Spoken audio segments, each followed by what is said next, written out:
at Billy's. at the start. Heard that. More clear. Yeah, no one would be able to use that. Some other texts survived as well from there. They have a printed calendar from 1877.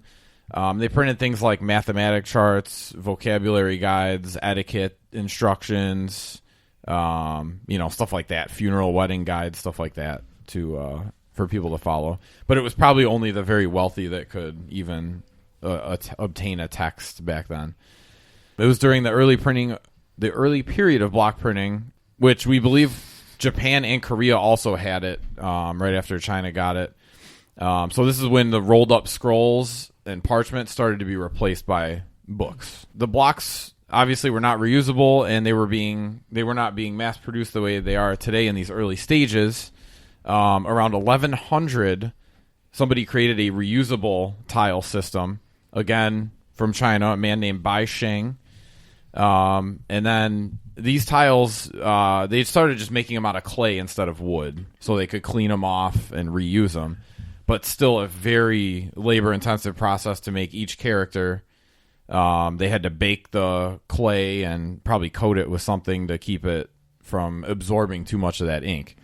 And then what they did is they arranged the hardened letters in an iron frame, and then they pressed it against another iron backplate, basically. So not efficient at all, but the letters could at least be reused on this version.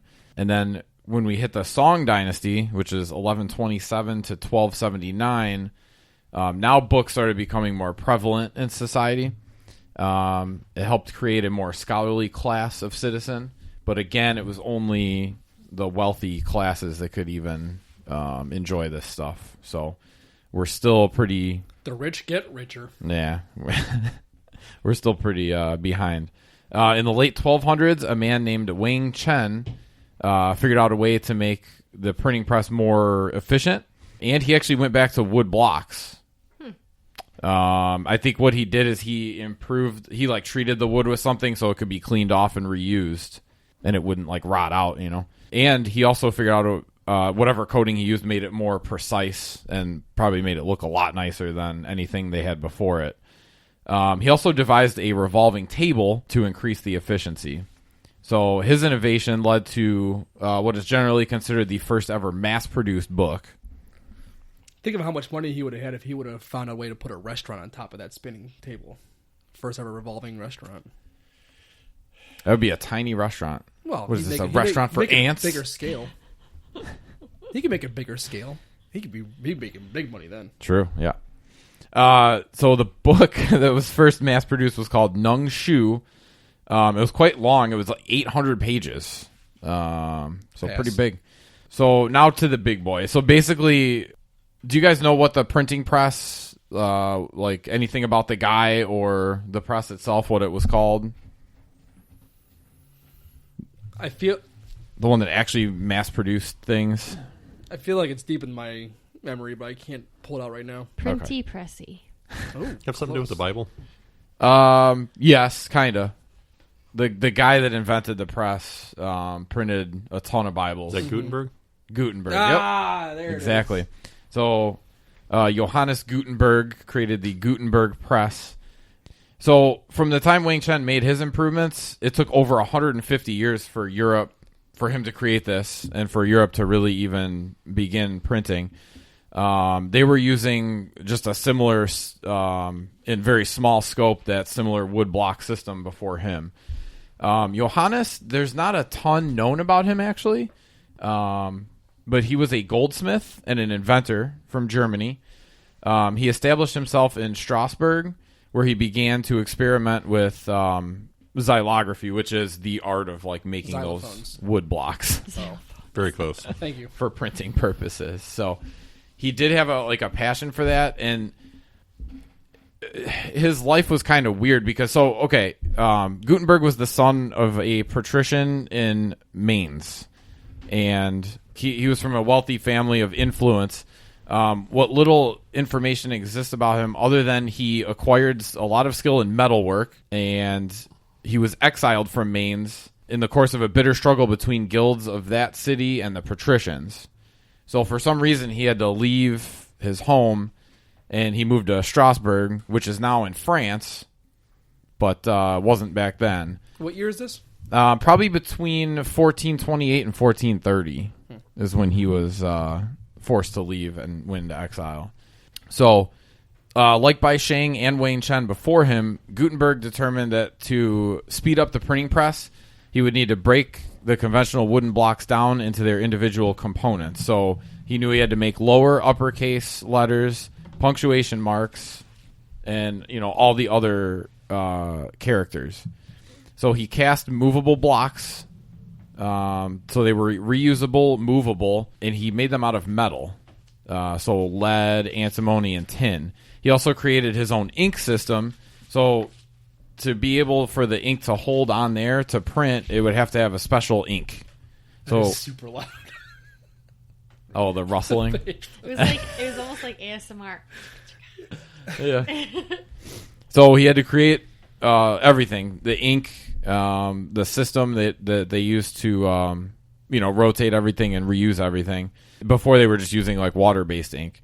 But what really set Gutenberg apart from his predecessors was his development of a press that mechanized the transfer of ink from movable type to paper.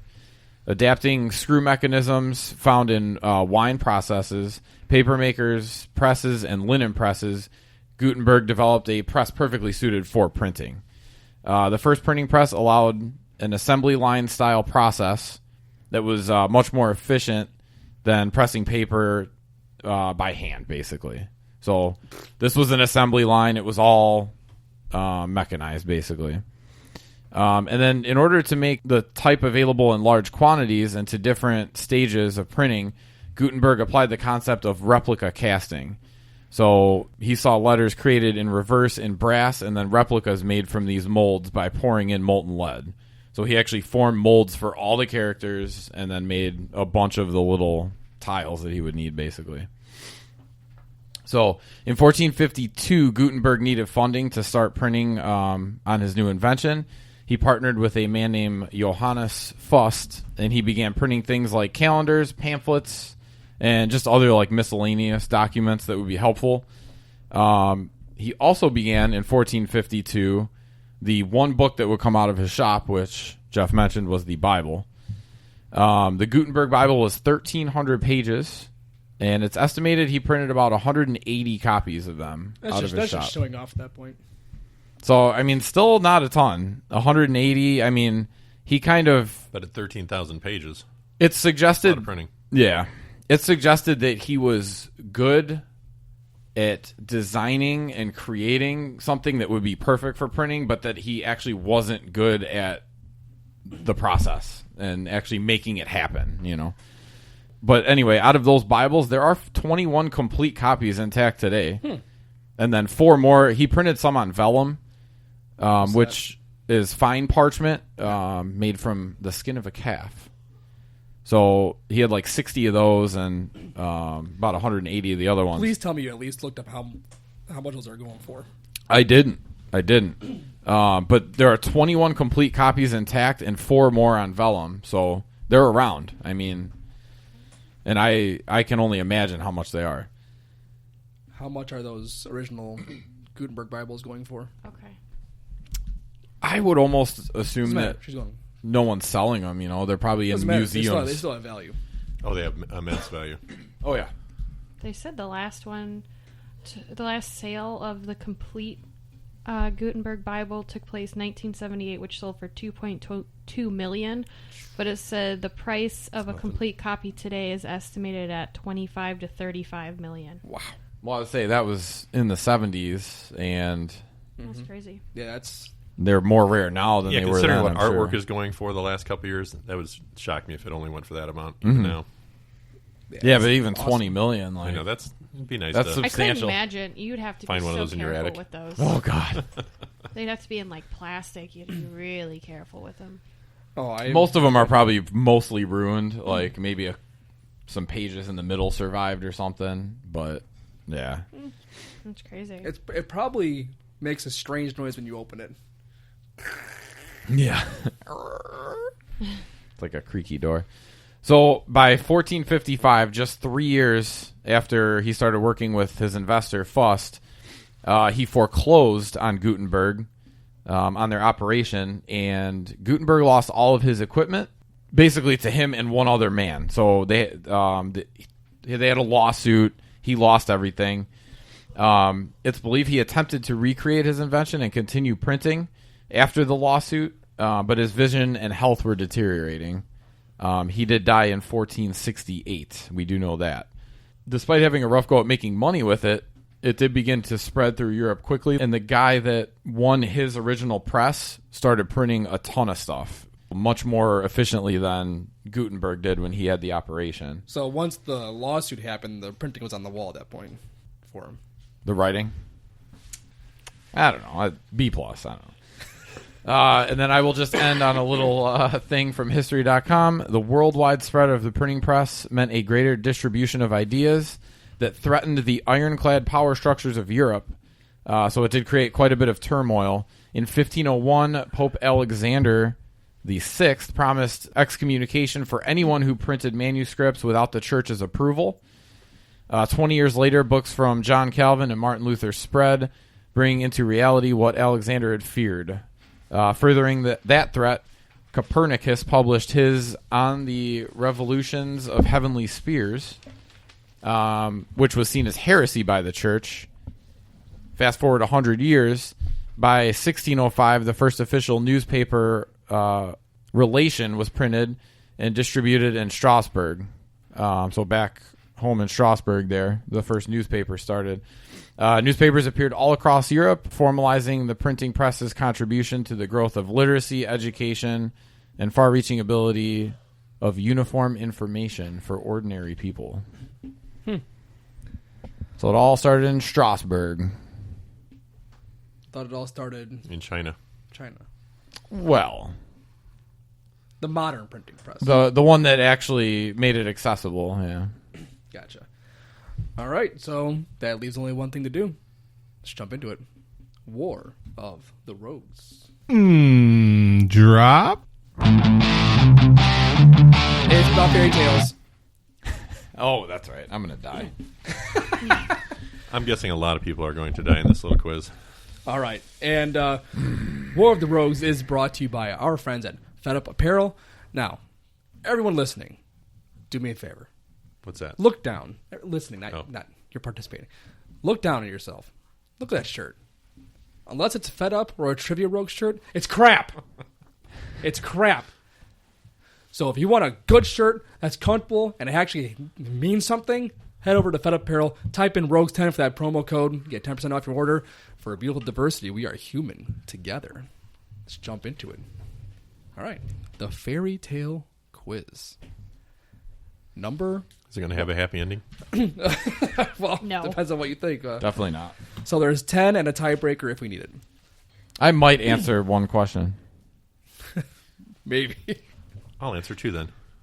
Rachel, go for 3. Good. You're right. Yeah. No promises. Okay. Number 1. Stories like Ali Baba and the 40 Thieves and Aladdin and the Magical Lamp come from a collection of stories called 1001 Nights, or the Arabian Nights. Damn it. That's everything I knew about it. The Arabian Nights is told by what character? So what character in Arabian Nights tells the entire story? Is this the easy one to get us started? I thought that was a hard one. I'm good. Number 2. In the tale, The Three Billy Goats Gruff, what kind of creature who lives under a bridge threatens to eat them? They want to cross a bridge, but there's a creature that threatens to eat them. That's going to be my one. Number 3. In Disney's classic, Sleeping Beauty, what is Sleeping Beauty's actual name? Oh. Don't look like that, Don. I'm not looking at you like anything. That's part of it, I guess. Number 4. Rumpelstiltskin is about a strange little man that helps a miller's daughter after her father makes a false claim to a king that she has the ability to do what? What did the miller's daughter supposedly have the ability to do? Can you run that back one more time? Rumpelstiltskin is about a strange little man that